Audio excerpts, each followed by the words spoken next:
And we are live. Hello, Beautiful. hello. Hi, How are Andy. you? I'm good. How are you? I'm actually pretty happy today. I'm doing pretty good. I'm wearing a beautiful shirt.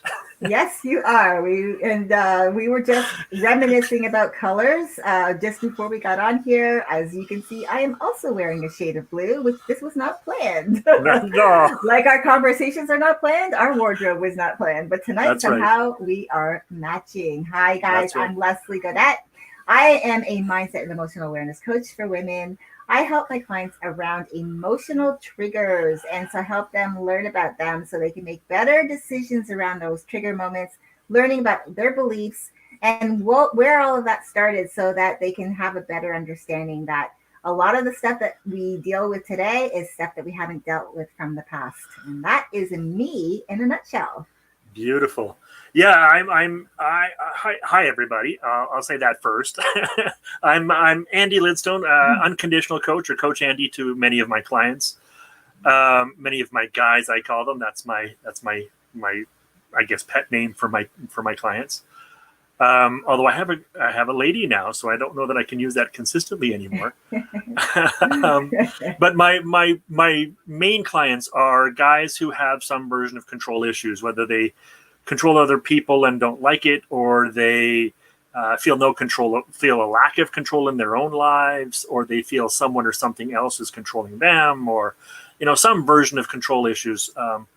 That's where most of my guys are, and actually, the lady who called me has a similar issue to that as well. So yeah, that's who I help is people with control issues. Apparently, people with control issues, not just guys anymore.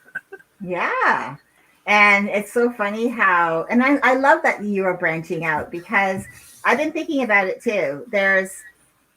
I work with women mainly, but I also want women to understand that it's not just all one sided and it has to come from a place where you learn about yourself. And then how can you take that into your relationships Right. and, and have those interactions with the people that you're with so that it doesn't seem like you are demanding to be heard, but rather to be an inclusive type of conversation so that they feel like, okay, you are asking to be heard, you're asking to be seen, understood, and all of that, but you also are saying that I'm doing this from a place of it's not about me demanding it from you. I'm just bringing you into the conversation and let's have a conversation. So More of an invitation than a demand. Yeah, yeah.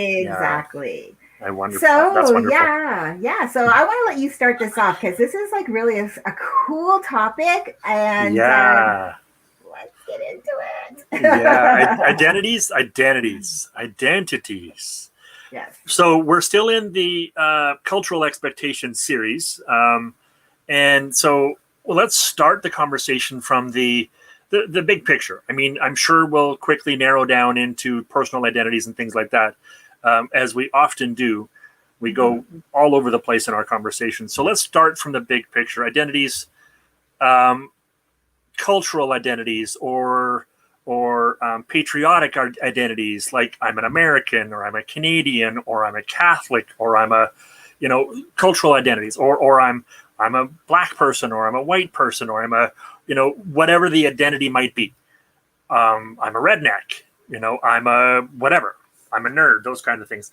Cultural identities that we would use to include ourselves amongst a group of other people, that we would use rather than separate ourselves, which is what stereotypes do.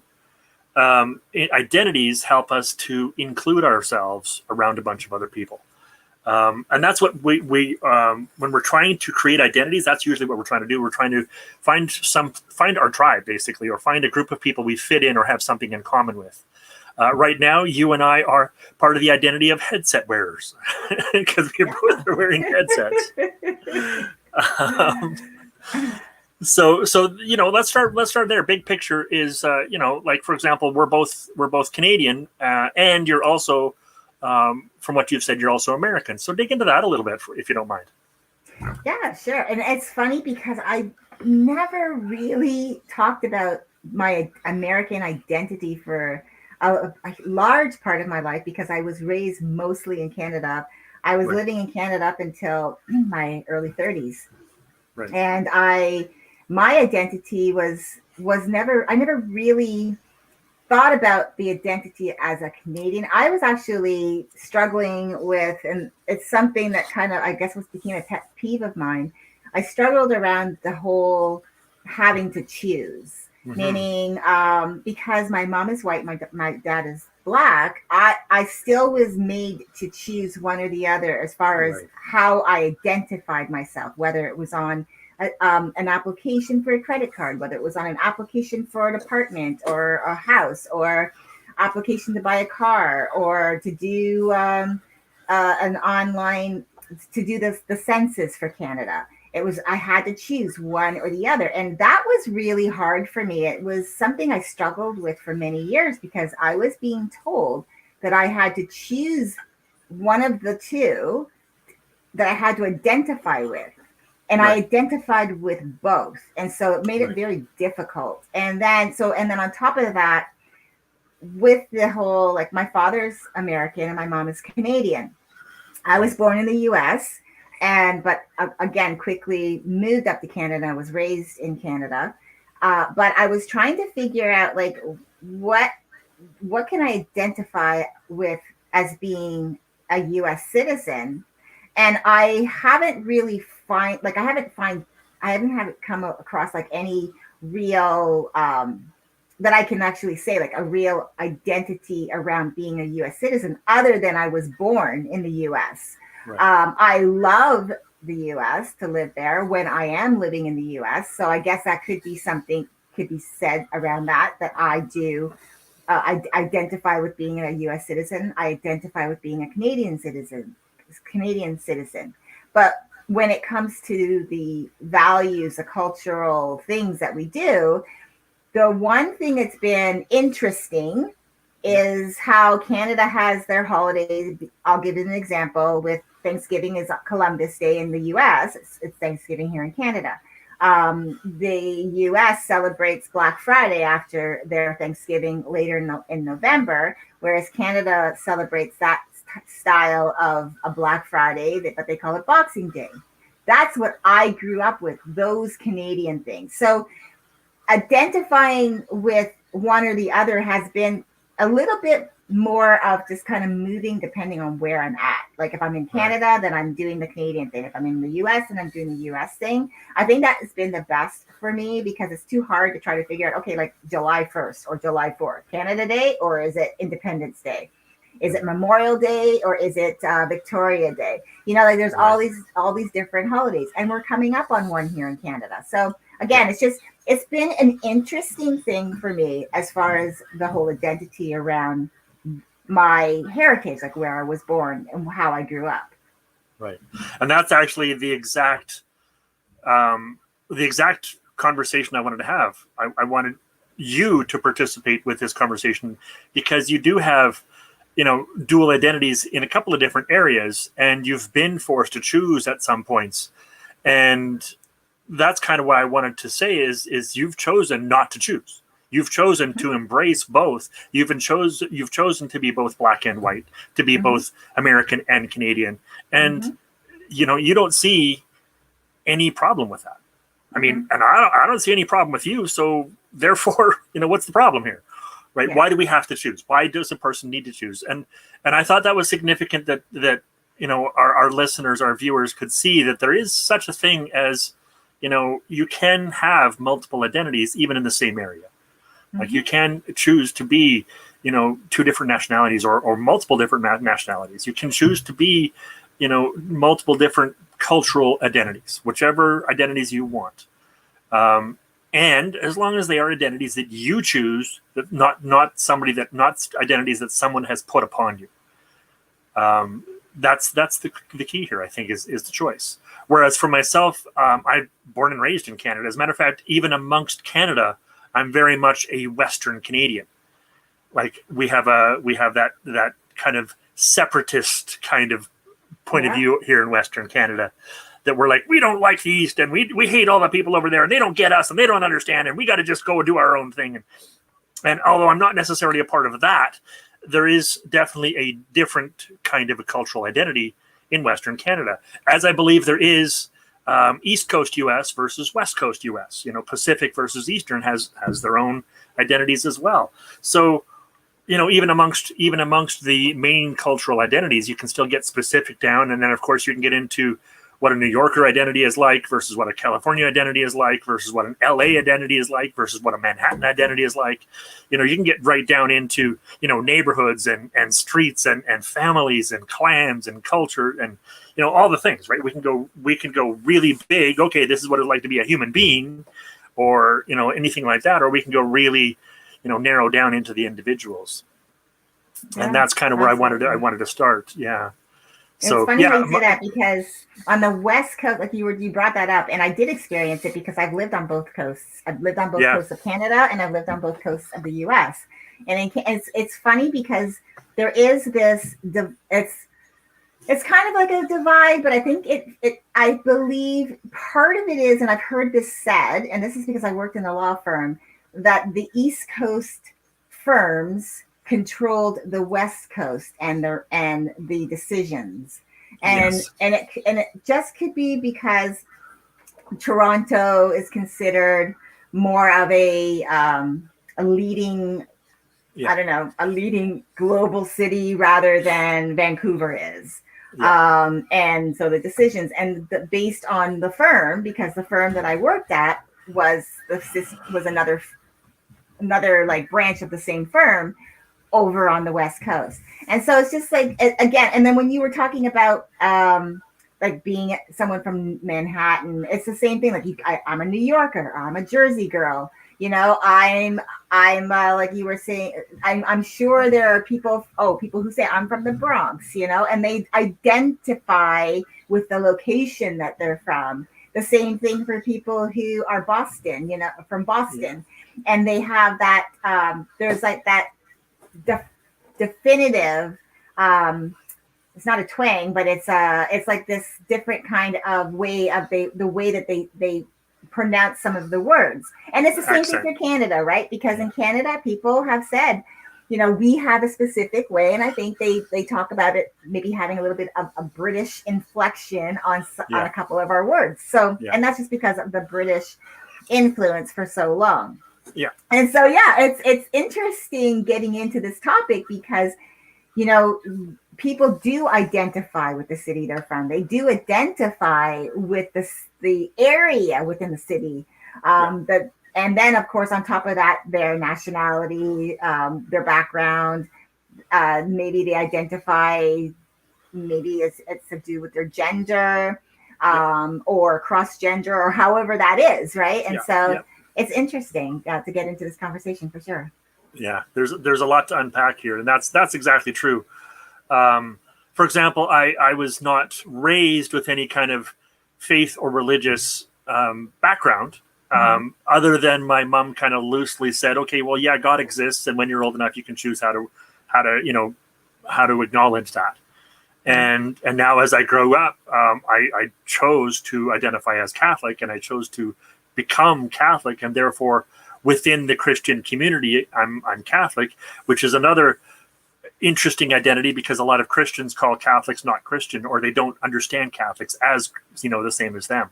And it's the same with other religious identities. It's the same with the identities in basically our cities. I notice this a lot in New York, but it also happens in the smaller cities, Edmonton or Calgary in Alberta, where I'm from.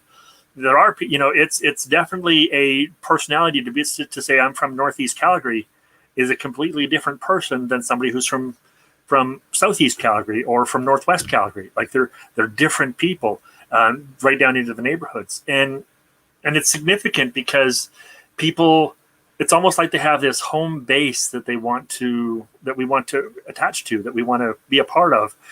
And this is actually one of the reasons why I want to jump in a truck and travel all across Canada, because I want to become less attached to one location in Canada and more attached to the country as a whole. I want to know what it's like to be patriotically Canadian, not patriotically, Edmontonian or this part of the town I'm from or whatever. I want to be a little more, generally Canadian as much as I can, and identify with as many of the different Canadian identities as I can, and the different, Tim Hortons is clearly Canadian, but there are some things that are clearly regional that, only certain provinces or only certain regions have.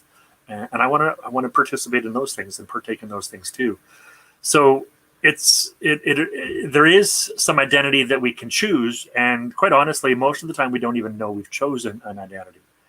A lot of the people who identify as from the Bronx or from a certain section of Toronto or from, wherever you're at, like one of the types of music that I listen to is a version of country that is a little more rap or R&B, and it very much has that rap flavor to it or that R&B flavor to it, but it's very much country music, and they're from California rather than Texas and Louisiana and all these, and Alabama and all of these southern states. It's still a southern state, but it's a West Coast southern state, and they have a different flavor of country music that they listen to. And I'm talking about everything not on the coast. California is a big state. There's a lot of places that are not coastal. They still have plenty of farmland, and they're still out in the backwoods, and they're still, brewing moonshine and doing all those wonderful things that that all the redneck country songs talk about in Alabama and Texas and Tennessee and those kind of places. So it's even though they share some commonality, there's some differences in personality. There's some differences in how they express those personalities, and that's where I'm kind of interested when it comes to identities, is because we get to choose. Especially as our world becomes more and more global, we get more access to some of these identities we didn't have before, and it's becoming less and less based on where I'm from, and more based on who I am and who I want to associate with. Mm-hmm.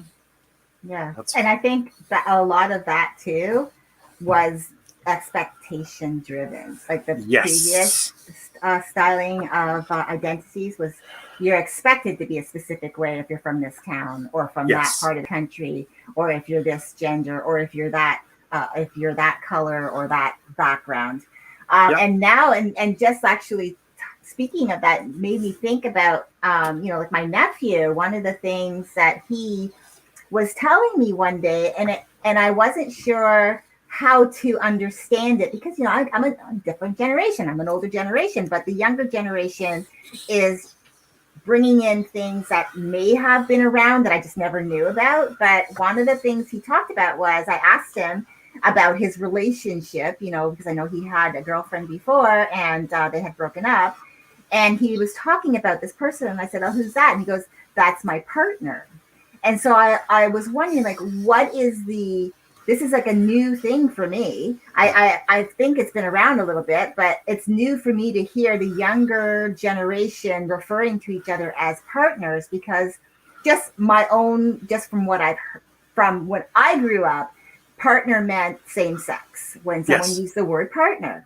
They didn't want to be identified as different. Right. And I didn't care one way or the other, but when he was referring to his new girlfriend as his partner, it's just now it's a new way for them to be inclusive, non-exclusive, but I'm not sure if I understand it. And it doesn't mean that it's a bad thing. I'm just curious. Right. It's funny that you say that, because I was just in the hospital recently with a friend of mine, and his nurse referred to her partner as a partner, her boyfriend, long-term boyfriend. They have children together. And I believe these children were either older children or at least teenage children. So they've been together a while. Mm-hmm. And she still referred to him as her partner. And as soon as she said it, I'm like, and I had that split second, oh, that must be a girl. And then it was barely a second later, and I'm like, no, she's just talking generally as partner.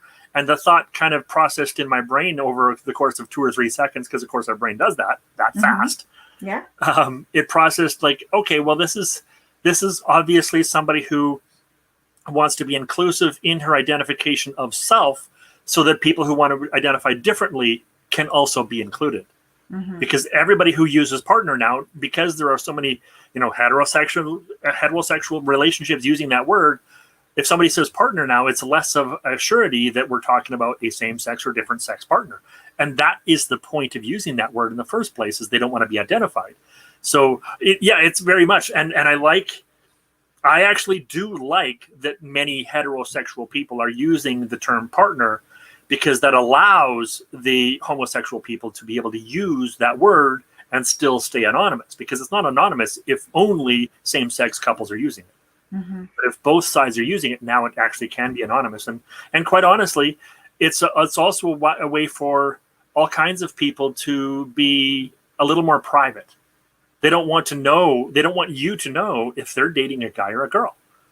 Not only do they not want you to know where they live or who their partner is or who their spouse is, they don't want you to know if that's a boy or a girl. So you can't even, it's going to be much harder for you to discover, any identities or any, track them down or stalk them or haunt them or whatever. Right. Right. So I've actually heard a couple of people say that it's also a privacy thing for them. They just don't want people to know about their personal life. Yeah. Yeah. And I was also thinking that, is this a form of protection, the inclusion, so that people can feel comfortable saying partner and nobody really will know? Yeah. And so again, though, you still run the risk of, like, people, our generation, my generation, that will automatically, maybe for that split second, think the other.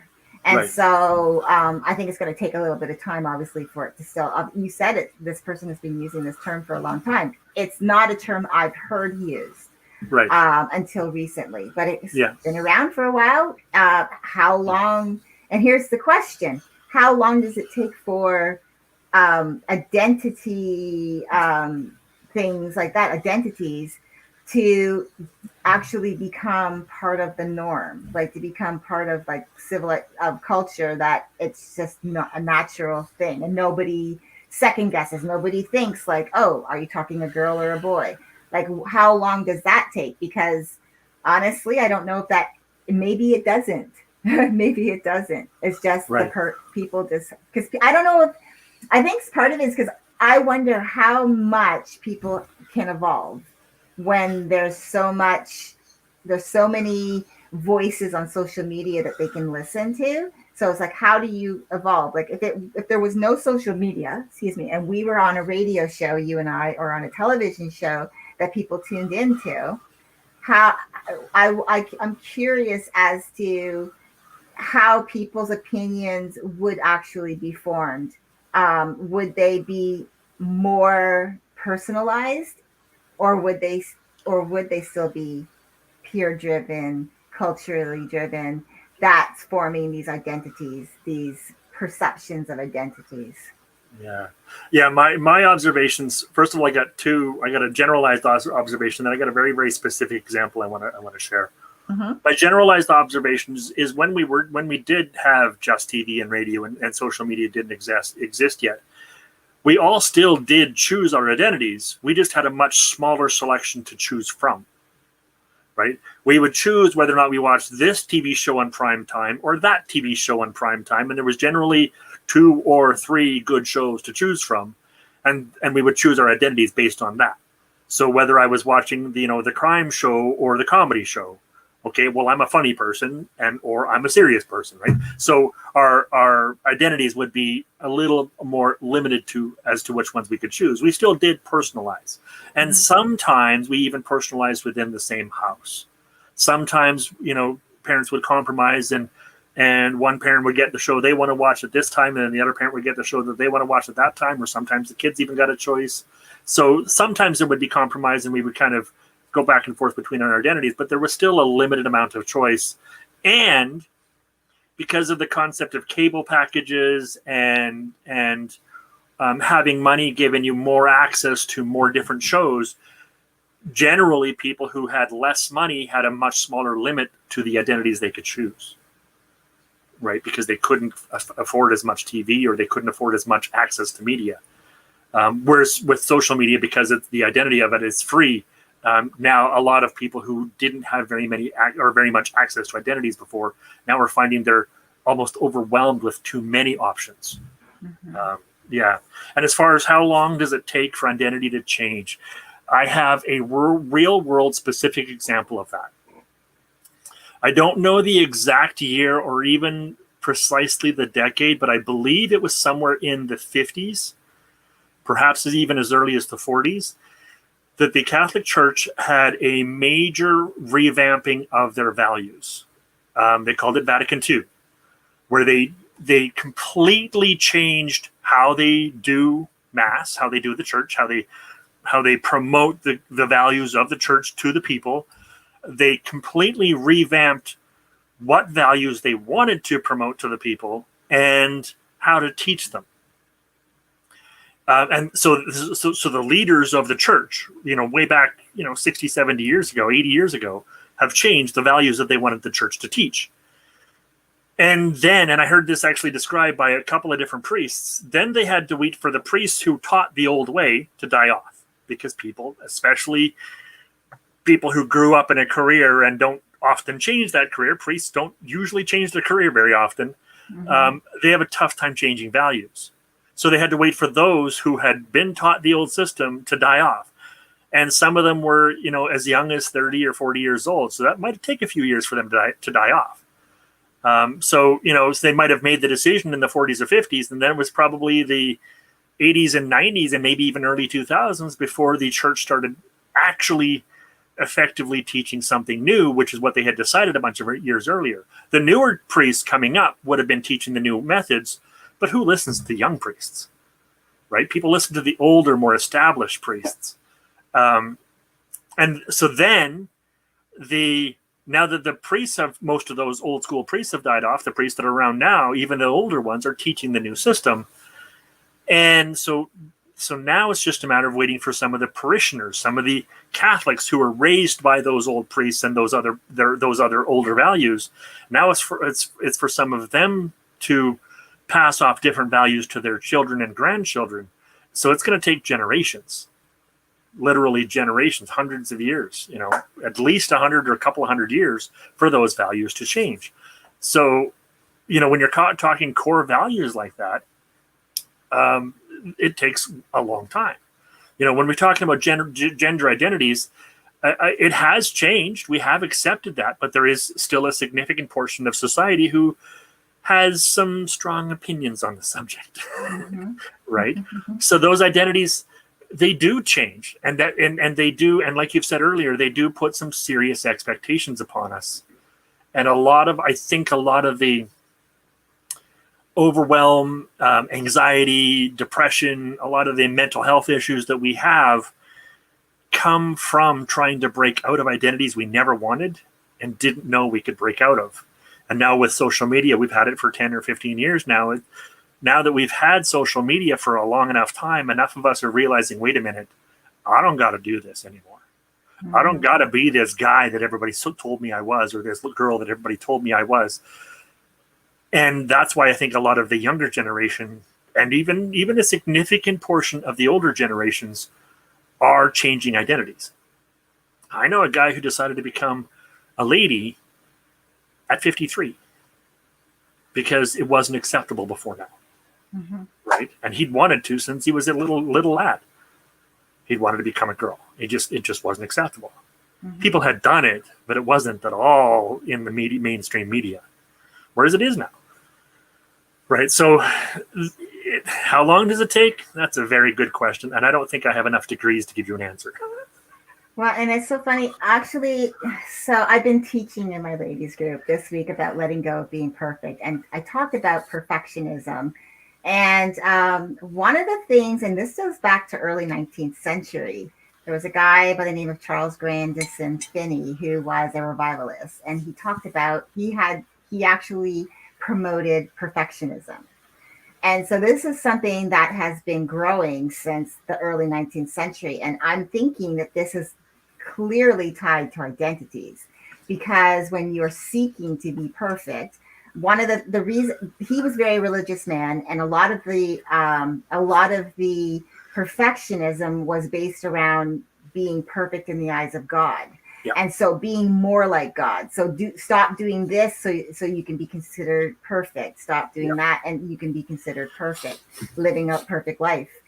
and it was very much pushing the ministers in the Christian church to be really promoting, to be teaching, because they were it was really just about, trying to change the moral values of society, because I guess it wasn't where they wanted it to be. And so for them, they felt the way to actually to get the parishioners to really move towards being a more moral society was to entice them through this perfectionism movement by saying, hey, be perfect by doing that, do these things, and you're going to be seen more close to being perfect in the eyes of God. Like, seek after like perfection like God. But when you look now closer to what's happening now, because perfectionism is trending, and especially among our children and our adolescents, like the children and adolescents, it's like between 25 to 30% of kids are, they are pushing to be perfect. Like they're seeking perfectionism. You look at our young millennials who are being for their the way that they are, their personalities, the way that they show up in the world, what they're seeking to be, is being moved by this perfectionistic attitude. So they are looking to do whatever they can to be perfect in everything that they do, and they end up beating themselves up. And one of the things that was really neat was that 11 years ago, back in 2010, they were looking at people who were, like, I guess they call them the gifted people. They were showing that out of the 30% of people who are already exhibiting perfectionist traits, 80% of those who were like of these gifted people, 80% of these people that were gifted were actually seeking to be perfect. And so it's been trending like even more. And it's a kind of a scary thing. And especially when you have social media, because now you've got everybody, you can watch everybody, your peers, people you don't know, people who are out there telling you, do this, do that, and you're going to be great. And then you don't, or you fail at something and you get in your head. And so, it was really an interesting training that I did this week, because I was talking about, okay, like, what is perfect? Right. And why is perfect okay? I mean, even you go back to like the Latin and the Greek words, right? You've got perfectus and teleos, and they talk about like the perfect pianist, the perfect house, the perfect society, the perfect whatever. Yep. The word perfect gets used, it gets thrown around so much. And so that's like, I think, leaning into an identity, like you have to be this to be in that identity. And so, yeah, it was, anyways, I wanted to bring it up because I just thought it was really fascinating talking about being a perfectionist and like, why can't people adopt the mindset of done is better than perfect so that they can keep moving? Yeah. And I think it's just because the identity of being perfect has become such a mainstream trend. It's like, how do they move out of that mindset? Yeah. And it's funny that you mentioned that, because it's actually kind of tragic. I've been following a lot of, for the past 5 years now, I've been following a lot of trend makers, a lot of people who are at the forefront of teaching, society's values, of creating society's newest values. So they're not at all mainstream. The values they teach aren't anywhere near mainstream. They're more cutting edge. The people who want to be more socially conscious, who want to be more society friendly, or want to be more on the front edge of the newest, coolest ways to think and be and exist, which they think will make you happier and healthier. The people and the people who follow them and the people who teach them are doing the exact opposite. They're actually talking that perfectionism is the problem.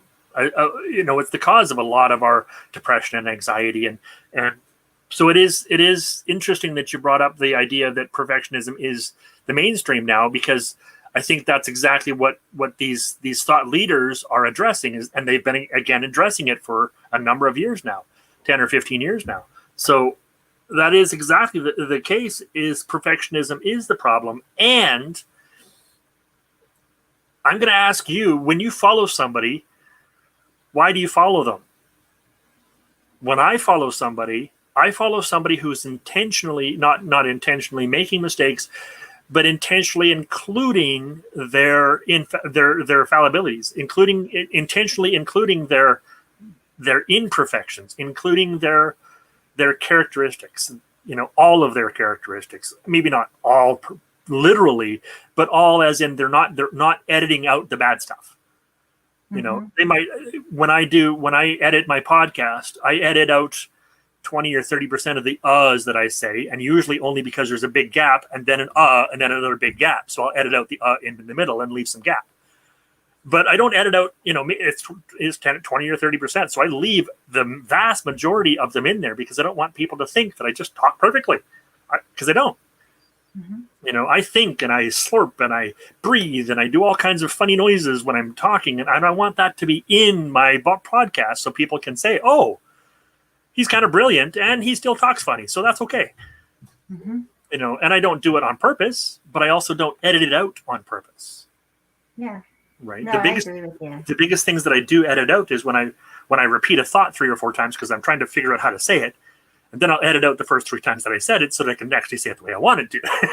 But that's about it. And the people I follow specifically, like I follow a cruise line guy who used to work on a cruise ship. And then of course, when COVID hit, he lost his job. But I think he actually lost his job a few months before that because of something he had said on his YouTube channel or something that had happened in his job. I can't remember exactly. But he actually said on his YouTube channel, okay, well, this happened, and I guess my YouTube channel's done because I don't know what to do now. And he had a couple of kind of, wishy-washy videos of, well, maybe I'll do this now, and maybe I'll try that now, and maybe I'll pivot in this way. And then he just shut down his channel for a month. And then he picked it right back up again as being a kind of a review guy or still talking about the same subjects he used to talk about, but not as an active employee of cruise lines, but just as an ex-employee of cruise lines. So he picked his channel up because he didn't want to stop doing it. And he didn't remove any of those videos. Like I only started watching him a couple of months ago, and some of those videos are still on his channel. And they're actually the reason I like him, because he left all of that messy in there. Right. So we can see what messy really looks like. And now he's got, viewers upwards of 10, 20,000, 50,000 people. Yeah. So they all get to see all that mess if they want. Yeah. And I like that. And that's funny that you say, well, it's not funny that you say that, but it actually is interesting that you say that, because it even comes down to, as an example, Instagram. So Facebook is different because Facebook has a scroll system. So it just scrolls one under the other, or however that works. But in Instagram, you've got pretty much 9 tiles at a time that you can see. And when I first started my Instagram channel, my Instagram account, my pictures and everything was all over the place, and it was kind of messy. And I kind of looked at it thinking it looked like I just taken a whole box of puzzle pieces and thrown them up in the air and let them land where they wanted. And I started getting more intentional about the things I was posting, like the pictures, and being more intentional about what I was writing. And I thought to myself, do I go back to the beginning and remove all of that content? And I thought, no.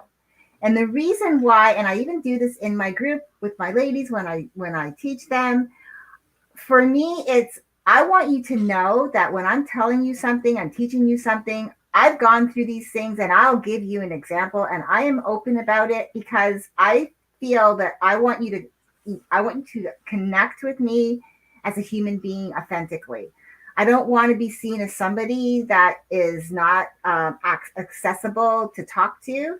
And so in answer to your question, when I see somebody on social media that's interesting, I will take a look, and I will continue following them if I find that they're authentic in being a human first, and then everything else can come second to that. Yeah. Like, I want you to be a human because you're human.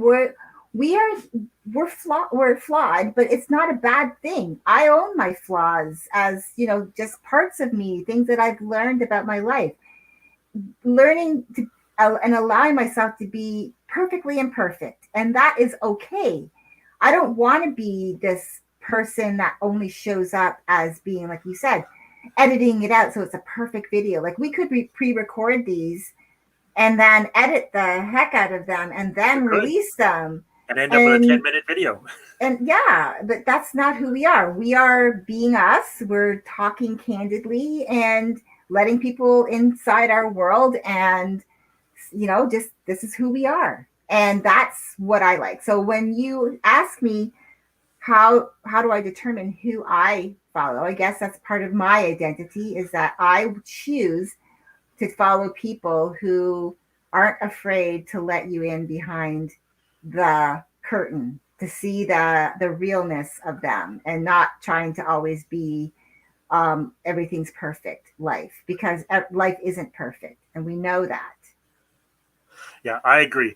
I have actually intentionally not followed some people who I don't have much of a history with, or I can't find much of a history with. I've seen a few coaches who will make brand new Facebook or brand new Instagram accounts, and that's how they'll join all the coaching communities, and how they'll do all of the, so that when I look back, I see, 3 months or 6 months or maybe a year or two of history, but I don't actually see the mess that they used to be.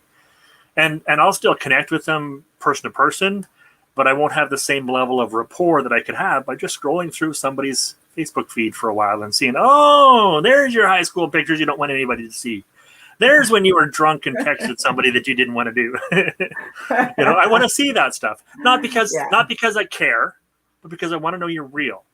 So to wrap this back around again to identities, part of my identity is all that garbage, all that realness. When I decided to become a public figure, for the first public version of public figure I wanted to become is a writer. I decided to publish what they call a flash fiction, so like a short one-page story on Kobo, and it's still there to download, it's still available, like 10, 12, 15 years ago now. I published this little one-page story.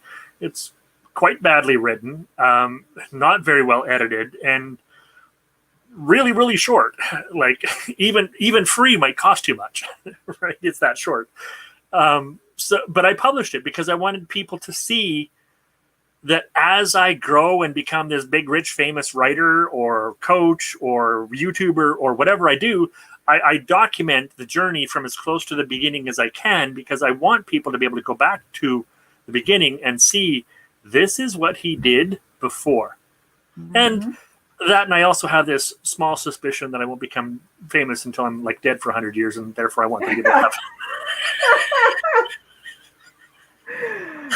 So I want to have records of all of that. Oh, you're so funny. So that's my identity. I'm creating records in case shit, right? Mm-hmm. There's a half decent chance that nobody will ever see them, but that's not the point. The point is, if more of us recorded that part of our history, those of us who did eventually become something, other people beyond us, after us, would be able to go back and look, oh, they weren't so perfect. They're not so polished. Maybe they're pretty good at it now. Maybe they can get up on stage or in front of a camera or, into their rowboat or whatever the thing is they're doing now and do it really, really well. But that's not because they hatched perfect. It's because they actually put in, like, here's the garbage. Here's the work that they put in. I can see how bad they looked back then.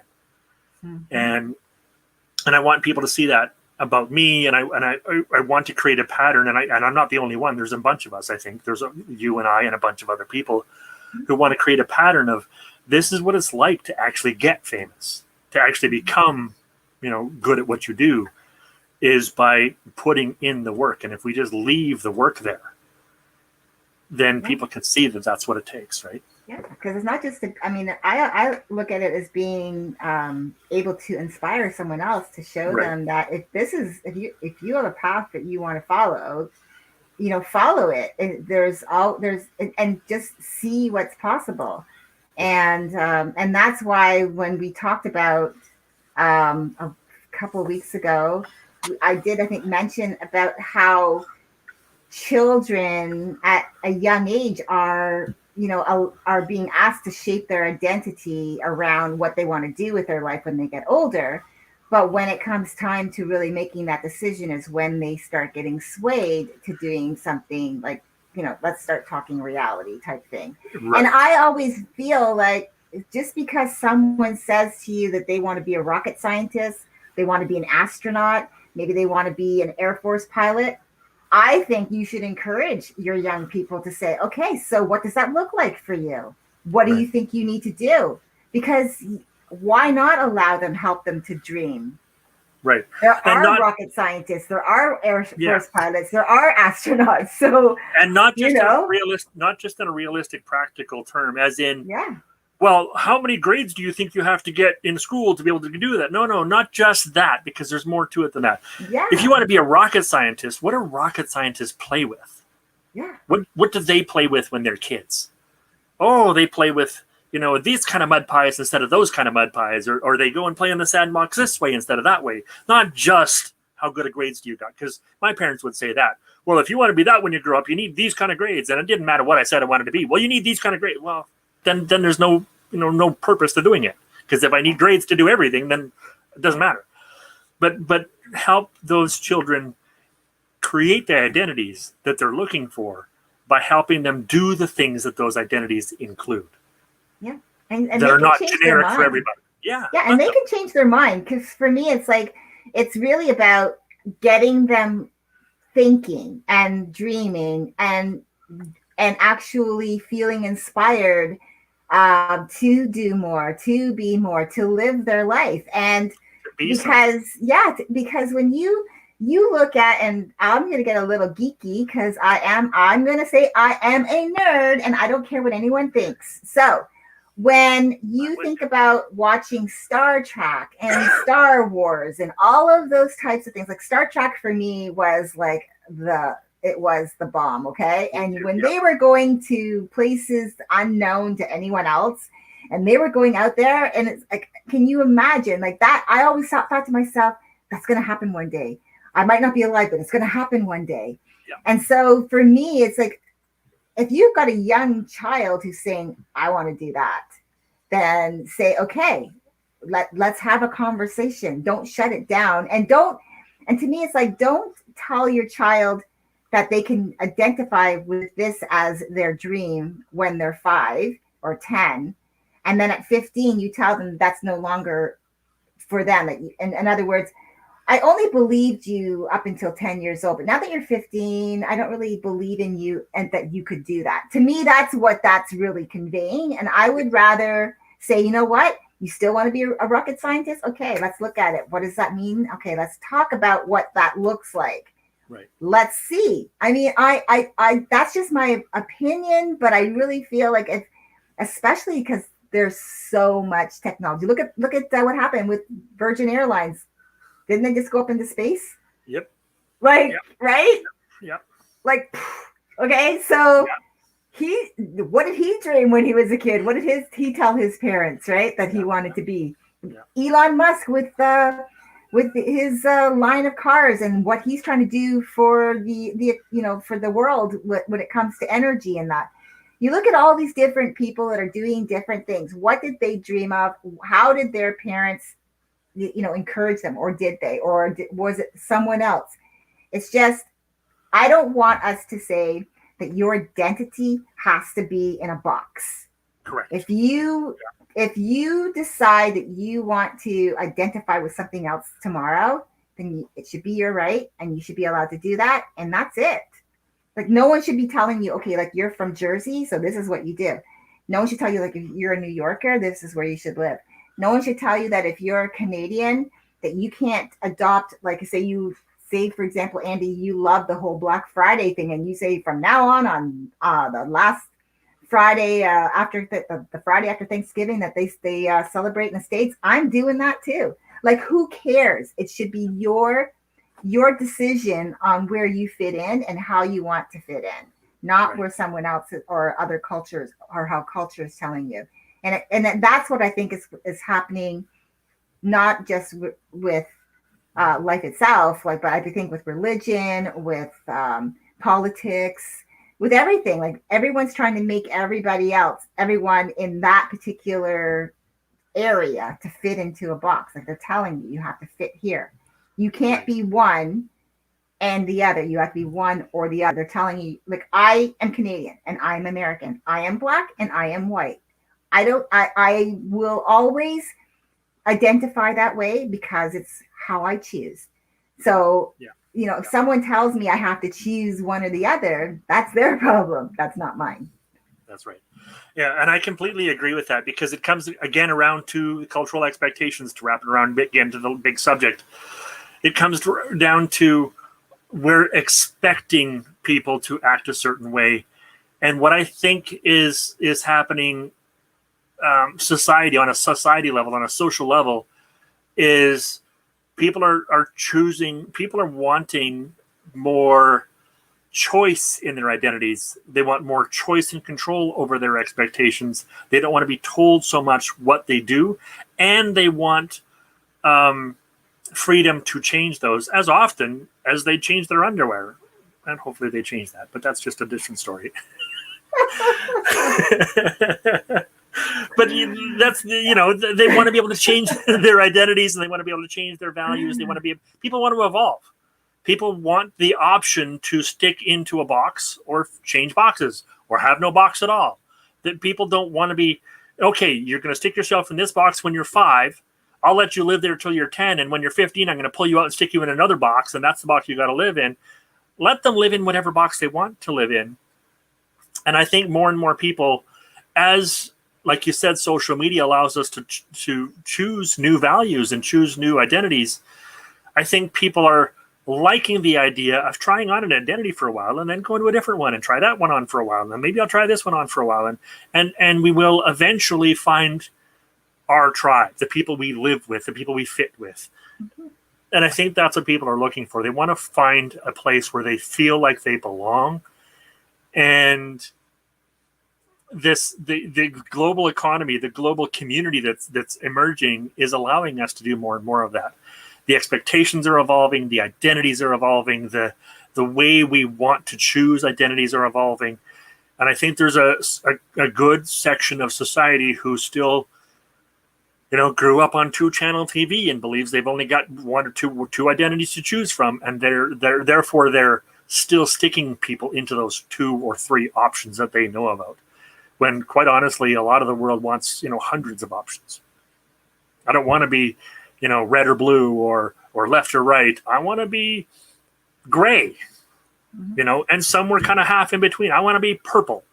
I don't want to be red or blue. I want to be purple, but I'm not sure which shade of purple. And depending on the day or the week or the month, I'll be a different one. And it doesn't really matter, right? And I want it to not matter. I want you to acknowledge who I am without making me stay that person. Mm-hmm. And that's what I want, what we as individuals generally are wanting more and more. Yeah, no, and I think that is right. I think it's hard to ask for it, because I think there is that social pressure to fit into those boxes, to identify in specific things based on how your peers are maybe influencing you, maybe your family members. Maybe where you live, how you grew up, whether if you live in poverty, whether you're living in middle class, if that even exists anymore, whether you're living in the 1%, your identity really shouldn't be based on all of the exterior stuff. It should be what you choose. And then you can show up in your world and with whom you choose. But you can choose. I believe that if you decide that this is who you identify with, how you identify, and how you want to live your life, then that's your choice. And you can change it, because, like you said, you want to go on the road. You want to be able to like experience different parts of Canada. I drove from coast to coast, and it was an incredible experience.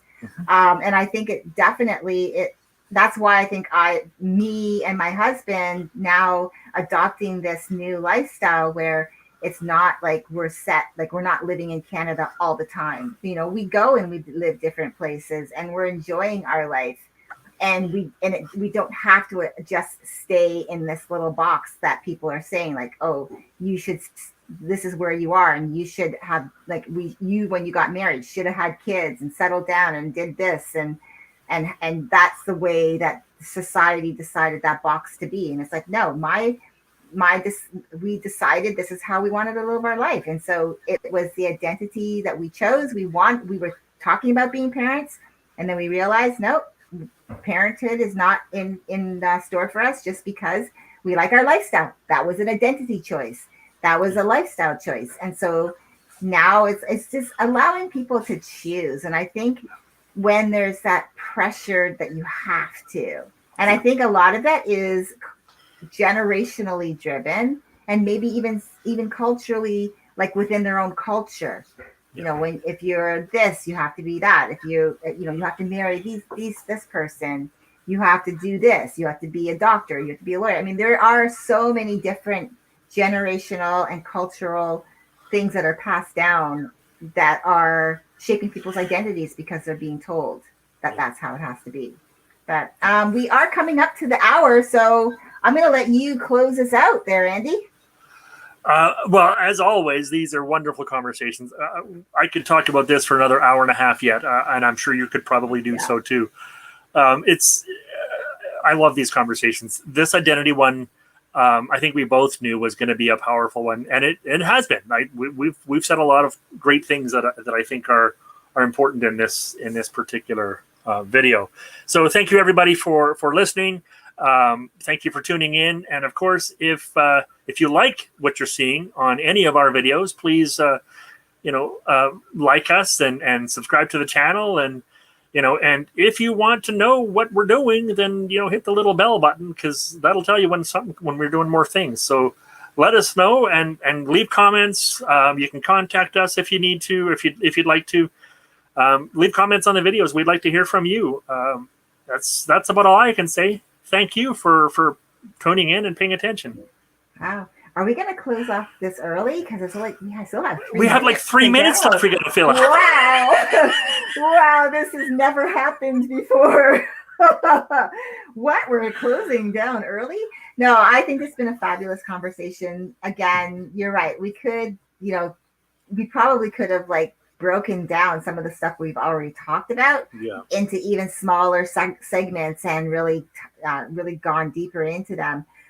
Especially even if we were just to talk about my own experience, really, of going from, living in the US and Canada, being born in the States, but growing up in Canada, and then actually being thrown into that whole lifestyle of the differences of how people interact with each other in the States compared to Canada. And I mean, there's just a whole lot of stuff we could have talked about. Ball of wax, yeah. Yeah, but I am really appreciative that we got to do this today. I'm really happy. If you are listening, if you're watching, if anything has stuck out to you and you want to ask any questions, go ahead and put them in the comments, or you can reach out to us in the about section. There are email addresses if you want to just reach out to us personally. But definitely let us know if there's something you want to hear about in the comments as well. We are always open to, what the listeners want to hear. We're excited for what's coming. We are going to be diving into another area, and we'll come back to cultural differences for sure. But we definitely are going to be, I think we're going to be wrapping up this particular series just for a little while around cultural differences, and we're going to be moving on to something else. So I'm excited for that. We will be going live just to give you an idea of the schedule. Our next 2 YouTubes will be they're Thursdays, always Thursdays at 6 p.m. Eastern Standard Time. And that will be on Thursday, August 12th. And Thursday, August 26th. So keep an eye out for that. Again, click on the bell so that you get notified when we're going to be going live, so you know that something is coming up, so you don't miss out. And like to subscribe. Tell your friends about us, because definitely would love to get this conversation, not just the 2 of us talking, but to get you in it, to expand and be inclusive. Yes, be inclusive, because this is what this channel is all about, is just talking about the conversations in the world, that maybe you're having in your kitchen around your dinner table, and we're just bringing it to the masses. Let's do that. Perfect. Yeah. Thanks a All lot, right, Leslie. guys. Yeah, thank you, Andy. And again, we have like 9 seconds, so I'm just gonna say goodbye and thank you so much. And this is a first, and we will see you next time. Bye for now. Bye-bye.